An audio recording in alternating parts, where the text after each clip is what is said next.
사람은 몸도 있고 마음도 있죠.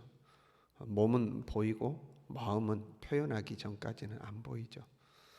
몸은 보이고 마음은 안 보이지만 우리는 이 몸과 마음이 연결되어 있다는 것을 잘 알고 있습니다. 몸이 안 좋으면 마음도 약해지죠. 마음이 안 좋으면 몸도 약해지죠. 둘은 연결되어 있다는 것을 알 수 있어요. 보이는 것과 보이지 않는 것이 연결되어 있는 거죠. 그럼 우리의 몸만 그럴까? 우리가 사는 세상 자체가 그렇죠. 보이는 세상이 있고 보이지 않는 세상이 있죠. 물리적인 세상, 보이는 세상이죠. 그러나 또 정신적인 세상 또는 영적인 세상, 보이지 않는 세상이 존재하고 있는 거죠. 몸과 마음이 보이는 것과 보이지 않는 것이 연결되어 있듯이 물리적 세상과 영적 세상이 또한 연결되어 있는 거죠. 그 무속신앙이라는 게 있잖아요. 그 무속신앙은 어느 나라 어느 민족을 가든지 존재하거든요. 그리고 그 역사가 아주 오래되었죠.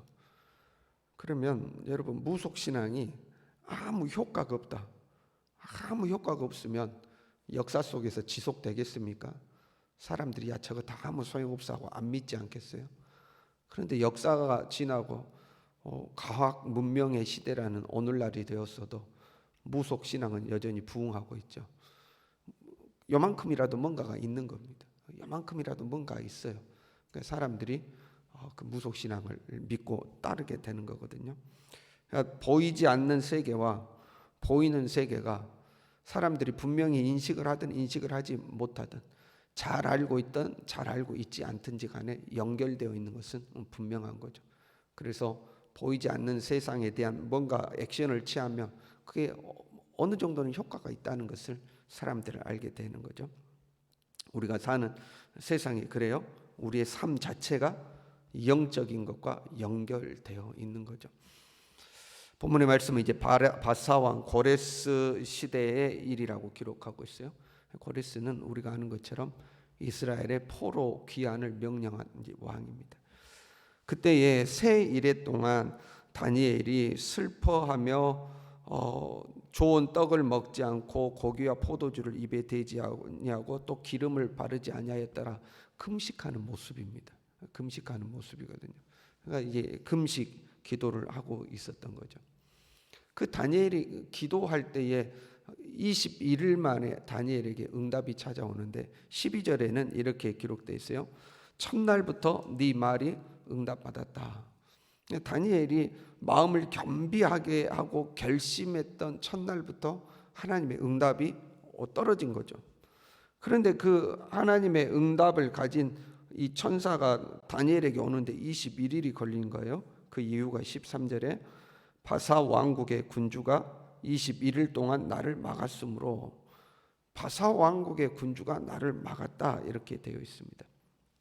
이 군주는 이 물리적 세계의 군주를 말하는 것이 아니고 영적인 존재를 의미하고 있죠. 그 이유가 그러잖아요. 하나님의 천사가 오는데 군주가 막았다 이렇게 되어 있잖아요. 천사를 막아서는 존재라면 천사가 영적인 존재니까 이 군주도 영적인 존재가 돼야 되겠죠. 뿐만 아니라 21절에 보면 미가엘을요, 너희의 군주 미가엘 뿐이니라. 미가엘은 천사장이잖아요. 그 미가엘 천사를 일컬어서도 군주라고 이야기를 하고 있습니다. 그러니까 여기서 지금 메신저를 가로막은 바사 왕국의 군주는 물리적 이 군주를 말하는 게 아니고 눈에 보이는 존재가 아니고 보이지 않는 세계의 영적인 존재임을 알 수가 있죠. 지상에서 다니엘이 기도하고 있을 때에 하나님께서 시작하자마자 천사를 보내셨고 천사로 응답을 가지고 보내신 거죠. 그런데 이 어둠의 권세가 이 천사가 다니엘에게 가는 것을 가로막은 거죠. 가로막아서 21일이 걸렸다. 하늘에서 영적 싸움이 벌어졌음을 우리가 알 수가 있습니다. 참 재밌죠, 여러분. 우리가 기도하면 하나님이 즉각 이렇게 딱 말씀하실 것 같잖아요. 그런데 그 하나님의 응답이 우리에게 오는 것도 우리가 알지 못하는 영적 세계에서 이 뭔가 역사가 있는 겁니다.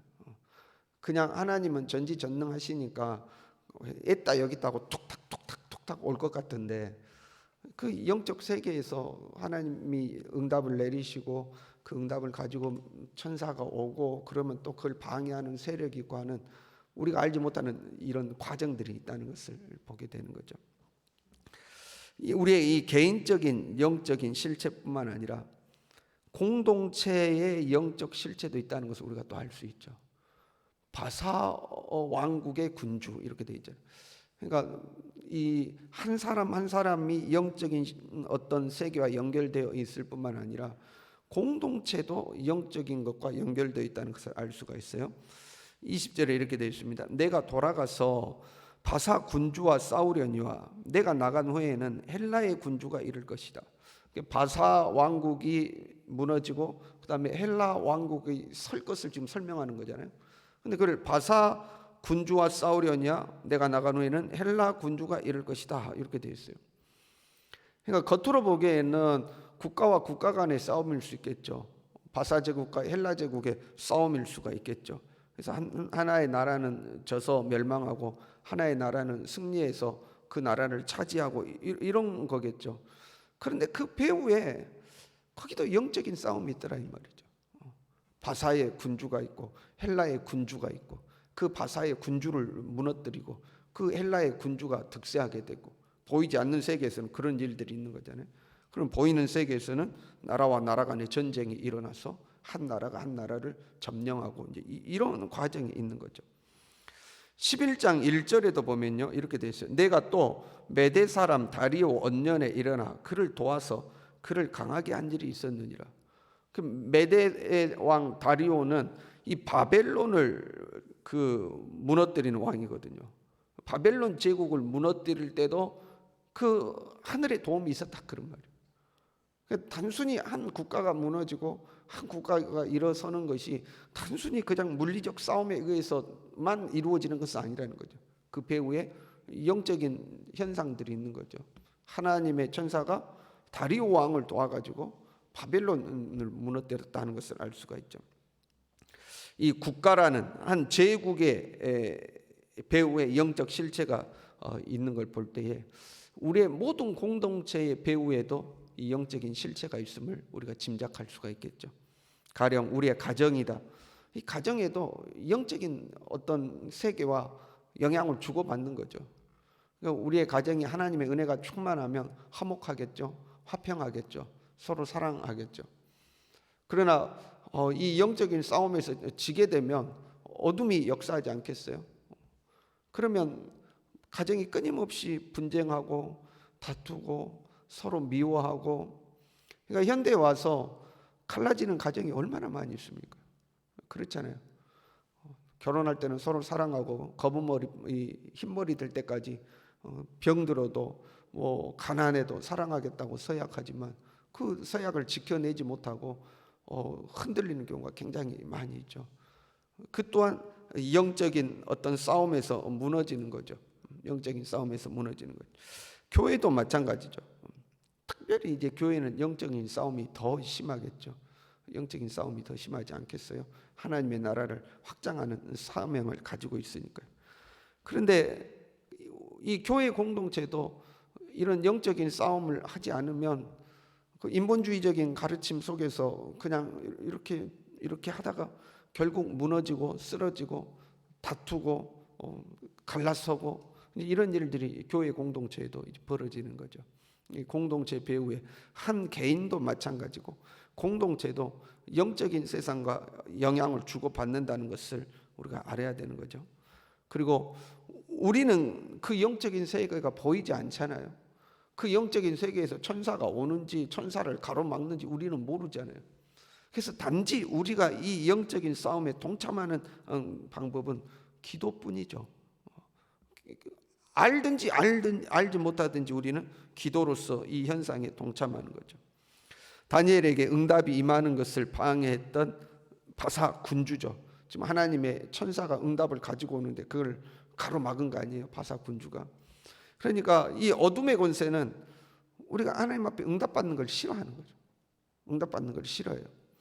그래서 기도하지 못하도록 하는 거죠. 그래서 다니엘을 기도하지 못하도록 하고 사자굴에 집어넣고 뭐 그러는 거 아니에요. 우리가 기도하지 못하도록 하는 거죠.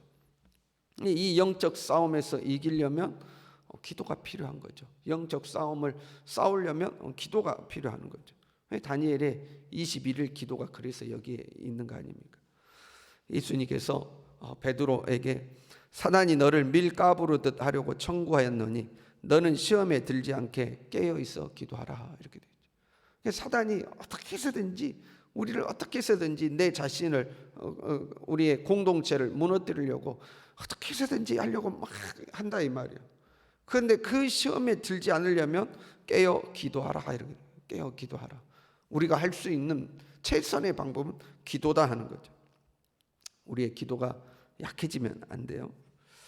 왜 예수님을 믿는데도 불구하고 우리가 넘어지고 다투고 갈등하고 분열하고 왜 그러는가? 우리가 기도하지 않기 때문에 그러는 거예요. 그러니까 기도가 약해지는 거죠. 우리가 뭐 잠깐 기도는 해도 강력한 기도, 힘 있는 기도가 점점 없어지는 거죠.